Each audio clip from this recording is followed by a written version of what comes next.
Hello friends, welcome to my YouTube channel. आज इस video में मैं बात कर रही हूँ पूरे लूसेंट जीके के निचोड़ की। ये आपका 17वां पार्ट है। इसके पहले हमने इसके 16 पार्ट अपलोड करके रखा है, तो जिन लोगों ने वो 16 पार्ट नहीं देखा है वो हमारे चैनल के वीडियो लिस्ट में जाकर ज़रूर से ज़रूर देख लीजिए। इसके साथ साथ दोस्तों, वीडियो बनाने में हमें बहुत ही ज़्यादा मेहनत लगती है, तो वीडियो को एक लाइक ज़रूर करें और चैनल को सब्सक्राइब करना बिल्कुल ना भूलें। और मैं आपको बता दूँ, ये जो सारे क्वेश्चन हैं वो आपके SSC, NTPC, IBPS, SI, police, group D या फिर पीसीएस सभी एग्ज़ाम्स के लिए बहुत ही ज़्यादा इंपॉर्टेंट होने वाली है। तो चलिए शुरू करते हैं। सबसे पहला सवाल आपके स्क्रीन पर दिख रहा है, भारत और किस देश के बीच 12वां संयुक्त सैन्य अभ्यास इंद्र 21 का आयोजन अगस्त 2021 में रूस के वोल्गोग्राद में किया जाएगा। कह रहे भारत और रूस किस देश के बीच 12वां संयुक्त सैन्य अभ्यास इंद्र 21 का आयोजन अगस्त 2021 में रूस के वोल्गोग्राद में किया जाएगा। 4 ऑप्शन है आपके पास। अगर आपको आंसर्स पता है तो हमें कमेंट बॉक्स में कमेंट ज़रूर कीजिए। आपको मैं बता दूं, डेली आपको सबसे पहले 5 करंट अफेयर्स के क्वेश्चंस होते हैं, उसके बाद आपको आगे की वीडियोस होती हैं, आगे की क्वेश्चंस होती हैं लूसेंट जीके की, क्योंकि करंट अफेयर जो है बहुत ही ज़्यादा इंपॉर्टेंट रोल निभाता है एग्जाम में। तो चलिए देखते हैं। कह रहा है भारत और किस देश के बीच 12वां संयुक्त सैन्य अभ्यास इंद्र 21 का आयोजन अगस्त 2021 में रूस के वोल्गोग्राद में किया जाएगा। तो यह जो है भारत और रूस के बीच किया जाएगा और ये 12वां संयुक्त सैन्य अभ्यास होगा। अगर इसके बारे में बात की जाए तो इसकी शुरुआत वर्ष 2021 में की गई थी, जिसे दोनों देशों के बीच बारी बारी से द्विपक्षीय सैनिक अभ्यास के रूप में आयोजित किया गया था। नेक्स्ट है सवाल नंबर 2। प्रधानमंत्री नरेंद्र मोदी ने गांव के बच्चों को प्ले स्कूल की सुविधा देने के लिए किस प्रोग्राम का शुभारंभ किया है? नरेंद्र मोदी ने गांव के बच्चों को प्ले स्कूल की सुविधा देने के लिए किस प्रोग्राम का शुभारंभ किया है? तो विद्या प्रवेश पुरस्कार प्रोग्राम। आपको मैं बता दूं, इसके तहत अब तक प्ले स्कूल का कॉन्सेप्ट बड़े शहरों तक सीमित था, लेकिन अब विद्या प्रवेश के जरिए यह गांव-गांव जाएगा। यह प्रोग्राम आने वाले समय में यूनिवर्सल प्रोग्राम के तौर पर लागू होगा और राज्य भी इसे ज़रूरत के हिसाब से लागू करेगा। देश के किसी भी हिस्से में अमीर हो या गरीब, उसकी पढ़ाई खेलते और हंसते हुए और आसानी से होगी। नेक्स्ट है सवाल नंबर 3। हाल ही में मादक पदार्थ नियंत्रण ब्यूरो का प्रमुख किसे नियुक्त किया गया है? यानी एनसीबी का प्रमुख किसे नियुक्त किया गया है? तो एसएन प्रधान को। आपको मैं बता दूं, ये एनडीआरएफ के महानिदेशक हैं और 29 जुलाई 2021 को इन्हें एनसीबी के प्रमुख का अतिरिक्त कार्यभार दिया गया है। आपको मैं बता दूं, इन्हें भारतीय पुलिस सेवा आईपीएस के अधिकारी राकेश अस्थाना की इन्होंने जगह ली है। इससे पहले अगर बात करें तो अस्थाना को दिल्ली पुलिस आयुक्त भी नियुक्त कर दिया गया है। नेक्स्ट है सवाल नंबर 4। अंतर्राष्ट्रीय बाघ मानक कार्यकारी समिति कह रहा है, अंतर्राष्ट्रीय बाघ मानक कार्यकारी समिति ने भारत के कितने टाइगर रिजर्व को अंतर्राष्ट्रीय मानकों पर खरा बताया है? तो आपको मैं बता दूं, इन्होंने जो है भारत के 14 टाइगर रिजर्व को जो है अंतर्राष्ट्रीय मानकों पर खरा बताया है। आपको मैं बता दूं, केंद्र सरकार ने 29 जुलाई 2021 को, जिस दिन अंतर्राष्ट्रीय बाघ दिवस के अवसर पर देश के 14 बाघ रिजर्व को CATS मान्यता प्रदान की। देश के जिन 14 बाघ रिजर्व को यह मान्यता दी गई है उनमें Manas tiger reserve, Kaziranga tiger reserve और ओरांग टाइगर रिजर्व हैं, जो कि तीनों असम में है। इसके साथ साथ मध्य प्रदेश के Satpura tiger reserve, Kanha tiger reserve और पन्ना टाइगर रिजर्व भी शामिल है। नेक्स्ट है सवाल नंबर 5। हाल ही में चीन और किस देश ने युद्धग्रस्त देश को आतंकवाद का केंद्र बनने से रोकने के लिए अफगानिस्तान में संयुक्त कार्रवाई शुरू करने का फैसला किया है? तो यह फैसला पाकिस्तान ने किया है। हाल ही में चीन और पाकिस्तान ने युद्धग्रस्त देश को आतंकवाद का केंद्र बनाने से रोकने के लिए अफगानिस्तान में संयुक्त कार्रवाई शुरू करने का फैसला किया। अफगानिस्तान से हाल ही में अमेरिकी सैनिकों की वापसी के बाद देश भर में तालिबान का तेजी से विस्तार हुआ है। चीन शिनजियांग प्रांत के उग्र उग्रवादियों के फिर से संगठित होने से चिंतित है, जो पूर्वी तुर्किस्तान इस्लामिक मूवमेंट के तत्वाधान में काम करते हैं। इसे लेकर बीजिंग का आरोप है कि उसे अलकायदा के साथ संबंध है। नेक्स्ट है सवाल नंबर 6। अब आपको बात कर लेते हैं लूसेंट जीके की क्वेश्चन की, और ये पहला सवाल आपके स्क्रीन में है। कह रहा है, क्रिकेट में विकेट के 2 सेट होते हैं कितने दूर? तो क्रिकेट में विकेट के 2 सेट जो होते हैं 22 गज दूर होते हैं, जिसका मतलब होता है 66 फीट और 20.012 मीटर। आपको मैं बता दूं, जिसे बॉलिंग क्रिज के नाम से भी हम जानते हैं। नेक्स्ट है सवाल नंबर 7। धार्मिक त्यौहार दशहरा निम्न में से किस राज्य में उल्लास से मनाया जाता है?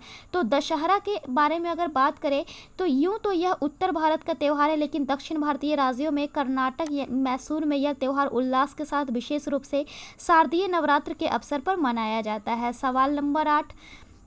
किस नगर के निकट पालीतन मंदिर स्थित है? तो पालीतन मंदिर जो है भावनगर गुजरात के निकट स्थित है। वहीं मैं आपको बता दूं, नेक्स्ट जो क्वेश्चन है, किस प्रधानमंत्री ने वास्तविक नियंत्रण रेखा के संबंध में हस्ताक्षर करके भारत चीन संबंध में नरमी लाई थी? तो आपको मैं बता दूं, यह जो थे वो थे प्रधानमंत्री पीवी नरसिम्हा राव। अगर बात करें तो दिसंबर 1991 की बात है, जब ली पेंग के भारत दौरे के बाद वर्ष 1993 में वहाँ के तत्कालीन प्रधानमंत्री पीवी नरसिम्हा राव ने चीन की यात्रा की। इस यात्रा के दौरान दोनों देशों ने वास्तविक नियंत्रण रेखा पर शांति स्थापना के उद्देश्य से समझौते पर हस्ताक्षर किए। सवाल नंबर 10, केंद्रीय गृह मंत्री के पद पर रहते हुए भारत रत्न पाने वाले एकमात्र नेता कौन है? तो यह है गोविंद बल्लभ पंत। आपको भी बता दूं, वर्ष 1955 से लेकर 1961 में ये गृह मंत्री थे और 1955 में जो है इन्हें भारत रत्न से सम्मानित किया गया।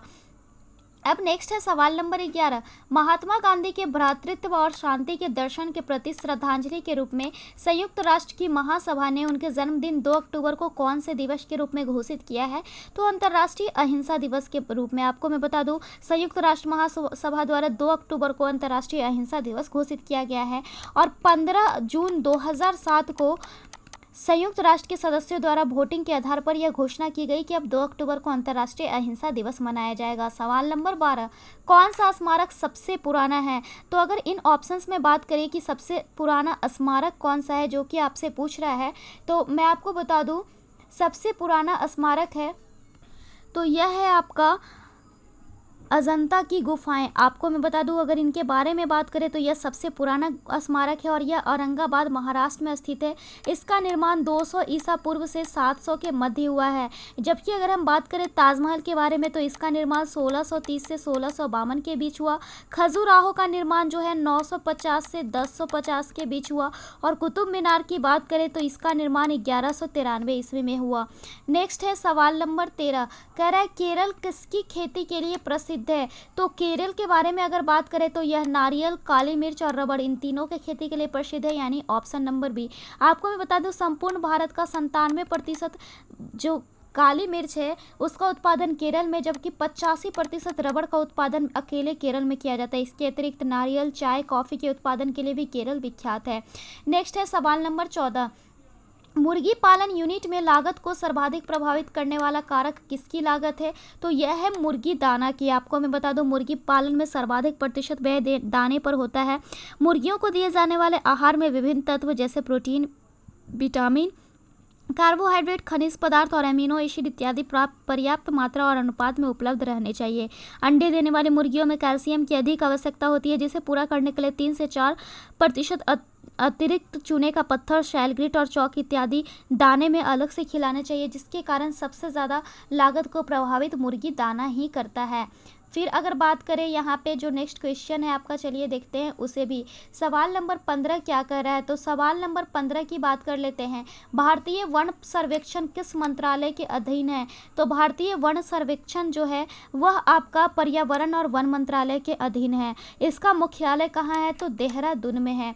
सवाल नंबर 17, निम्नलिखित में से सवाल नंबर 16, भारत में कभी कभी हरित मंत्रालय कहा जाने वाला मंत्रालय कौन है? तो कभी कभी हरित मंत्रालय कहा जाने वाला मंत्रालय है पर्यावरण और वन मंत्रालय। सवाल नंबर 17, निम्नलिखित में से किस शताब्दी में उदारवाद का उदय एक पूर्ण राजनीतिक दर्शन के रूप में था? तो यह जो था 19वीं शताब्दी में था। 19वीं शताब्दी में सामाजिक उदारवाद की अवधारणा आई, जो ब्रिटेन द्वारा नई उदारवाद कहा गया। सवाल नंबर 18, भारत की सिलिकॉन घाटी कहाँ स्थित है? तो भारत की सिलिकॉन घाटी बेंगलुरु में स्थित है। आपको मैं बता दूं, यह कर्नाटक की राजधानी है। इस शहर को भारत की सूचना प्रौद्योगिकी की राजधानी भी कहते हैं। यहाँ सॉफ्टवेयर तथा संगणक यानी कंप्यूटर से संबंधित बहुत सारे प्रतिष्ठान यानी कि कंपनियां हैं। सवाल नंबर 19 चलिए देखते हैं क्या कहता है। कह रहा है निम्नलिखित में से किसे ब्राउन पेपर कहा जाता है? तो ब्राउन पेपर जूट को कहा जाता है। भारतीय फसलों को सामान्यतः 2 भाग खाद्य एवं नकदी के अंतर्गत रखा जाता है, जिसमें नकदी फसल के अंतर्गत कपास, जूट और गन्ना आदि को रखा जाता है और इसी प्रमुख नकदी फसल जूट को ब्राउन पेपर भी कहा जाता है। सवाल नंबर 20, फॉसिल ईंधन के जलने से क्या उत्पन्न होता है? तो फॉसिल ईंधन के जो जलने से है वह वायु प्रदूषण उत्पन्न होता है। वहीं मैं आपको बता दूं नेक्स्ट जो सवाल है सवाल नंबर 21, राष्ट्रीय सफाई कर्मचारी आयोग की स्थापना कब हुई? तो इसकी स्थापना 1994 में हुई। 12 अगस्त 1994 को राष्ट्रीय कर्मचारी आयोग अधिनियम 1993 के अंतर्गत सफाई कर्मचारियों की सुरक्षा एवं उनके हित के अधिकारों के लिए यह गठित किया गया। सवाल नंबर 22, कैक्टस में सूल किसका रूपांतरण है? तो कैक्टस में सूल जो है पत्ते का रूपांतरण है। ये सूल रेगिस्तान में कैक्टस में बहुत कम पानी को वाष्पीकृत करते हैं। सवाल नंबर 23, वे पादप जो केवल प्रकाश में भली भांति बढ़ते हैं क्या कहलाते हैं? तो वे पादप जो प्रकाश में केवल भली भांति बढ़ते हैं उन्हें आत्पोद्भिद यानी कि हेलियोफाइट्स कहते हैं।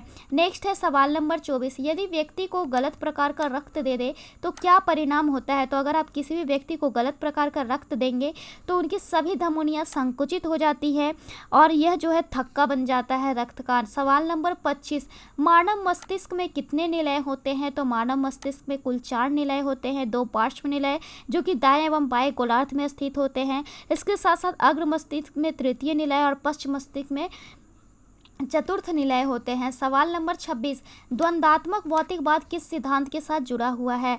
तो यह जो है साम्यवाद के साथ जुड़ा हुआ है। आपको मैं बता दूं इसका प्रतिपादन कार्ल मार्क्स के द्वारा किया गया और हिगल से इन्होंने प्रेरणा लेकर किया था।